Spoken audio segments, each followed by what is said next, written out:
Le titre de César est censé lui conférer un statut divin et des pouvoirs supérieurs à quiconque. Pour revendiquer cette puissance, il décide de construire une route sur l'eau. Il réquisitionne tous les navires marchands qu'il peut trouver, il les dispose en ligne ici, et il fait construire une route pavée par-dessus, pour former un immense pont. Et il fait tout pour que ça ressemble à une vraie route. Selon plusieurs sources, il traverse plusieurs fois cette route flottante de 5 km de long, debout sur un char et déguisé en Dieu.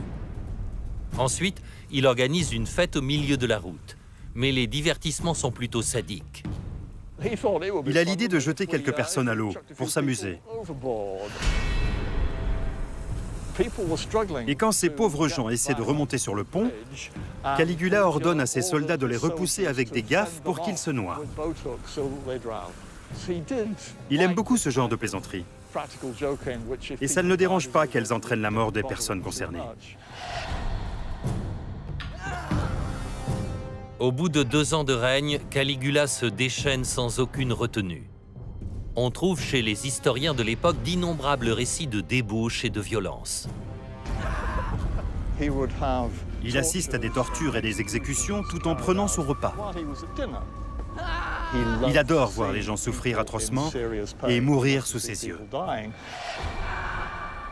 Est-ce uniquement une soif de sang ou est-ce qu'il commet d'autres actes d'humiliation?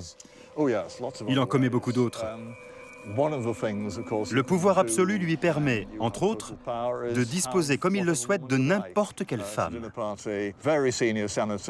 Par exemple, Caligula organise un grand dîner et il invite un sénateur très important avec son épouse.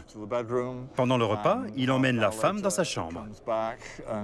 Une demi-heure plus tard, il revient et devant tout le monde, y compris le mari, il fait des commentaires détaillés sur les performances sexuelles de la pauvre femme.